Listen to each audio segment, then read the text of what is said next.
Hazır mıyız?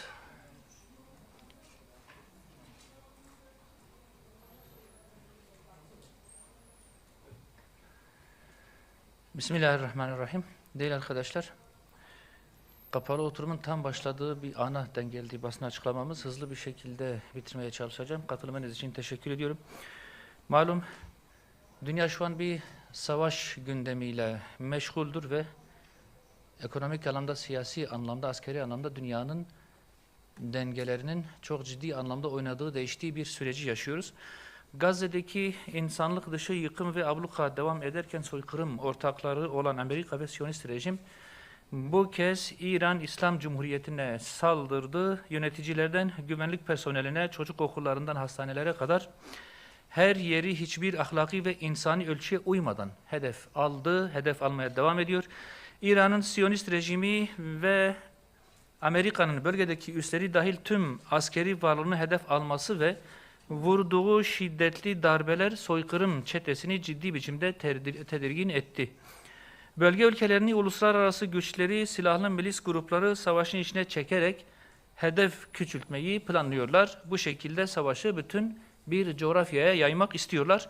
Özellikle soykırımcı Siyonist çetenin istihbaratı tarafından planlandığı belli olan False Flag saldırıları ile Türkiye ve Azerbaycan'ı savaşta kendi taraflarına çekmek istediler. Böyle denemeler yapıldı ki muhtemelen bu denemeler daha da devam edecek.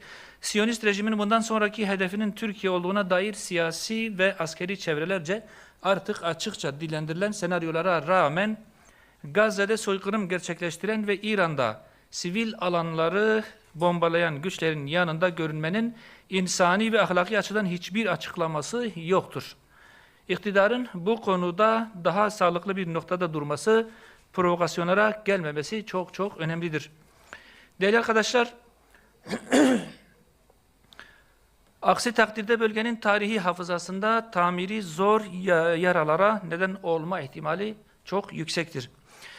Gazze'deki soykırıma rağmen Gazze'deki soykırıma rağmen soykırımcı rejim ile olan ticari, askeri ve siyasi ilişkilerini hiç aksatmayan Azerbaycan yönetiminin ise ülkeyi sonu belirsiz maceralara sürükleme konusunda istekli bir tutum sergilediği görülmektedir. Aliyev yönetimi Azerbaycan'ın tarihin hafızasında soykırım destekçisi olarak anılmasına neden olacak ve Azerbaycan halkının kimliğine zarar verecek her türlü girişimden uzak durması gerekir. Biz bunu çok çok önemsiyoruz. Herkes şunu iyi bilmelidir. Şimdiye kadar olduğu gibi bundan sonra da işgalciler ve soykırımcı katiller işledikleri cürümlerden sonra bölgeyi terk edeceklerdir. İşbirlikçiler ve soykırım destekçileri de rezil olacaklardır. İnanç ve değer dünyamız bizi ortak çıkarlarda değil, yüce insani değerler etrafında birlikte olmaya davet etmektedir. Değerli basın mensubu arkadaşlarım, soykırımcılar ile birlikte olmak yerine ortak tarih, kültür ve inanç değerlerine sahip olduğumuz kardeşlerimiz ile beraber olmalı, sorunlarımızı aramızda çözmeli, emperyalistlere karşı ittifaklar kurmalıyız, kurabilmeliyiz. Bu hassasiyetle bu savaşa bakılmalı ve bütün İslam ülkelerinin bu hassasiyetle konumunu bir daha gözden geçirmesi gerektiğini düşünüyoruz. Değerli arkadaşlar, 12. yargı paketi ile alakalı da bir iki hususa değinmek istiyorum. Malum gündemde 12. yargı paketinin yakın bir tarihte meclise geleceği konuşuluyor. Adalet Bakanı Sayın Akın Gürlek'in göreve başlamasının ardından özellikle 12. yargı paketi kapsamında kamuoyuna yaptığı açıklamaları dikkatle takip ediyoruz. Boşanma davalarında tarafların boşanma konusunda anlaşmaları halinde bu hususun arabuluculuk yoluyla sonuçlandırılması, nafaka, tazminat ve velayet gibi taleplerin ise ayrı yargılamalara konu edilmesi yönündeki yaklaşım, yıllarca süren davaların doğurduğu mağduriyetlerin azaltılması bakımından çok çok önemlidir. Ancak son yıllarda artan boşanmalar, evliliğin giderek zorlaşması ve aile içi sorunların neredeyse tamamen bütün boyutlarıyla mahkeme süreçlerine bırakılması, aile kurumunun ciddi şekilde sarsıldığını göstermektedir. Oysa aile yalnızca bireylerin değil, toplumun da temel direğidir.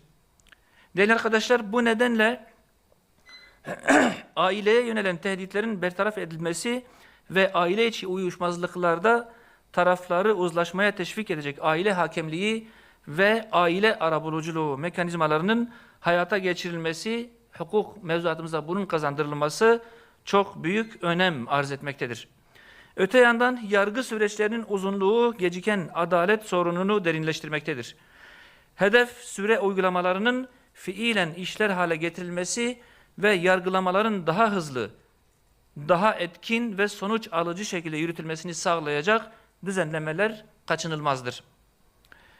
Ayrıca infaz sistemindeki farklı uygulamaların doğurduğu eşitsizliklerin giderilmesi, adli ya da siyasi suç ayrım yapılmaksızın tekli ve adil bir infaz sisteminin tesis edilmesi de toplumsal beklentiler arasındadır.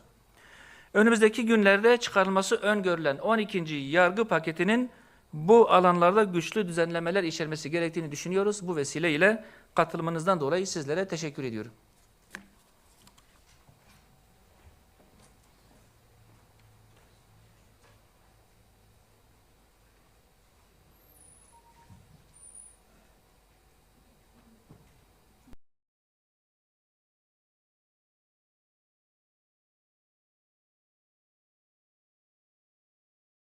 مصدق لما معهم نبذ فريق من الذين أوتوا الكتاب كتاب الله وراء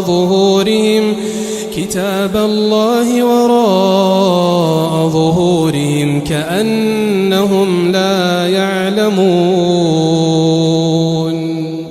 واتبعوا ما تتلو الشياطين على ملك سليمان وما كفر سليمان ولكن الشياطين كفروا يعلمون الناس السحر وما أنزل على الملكين ببابل هاروت وماروت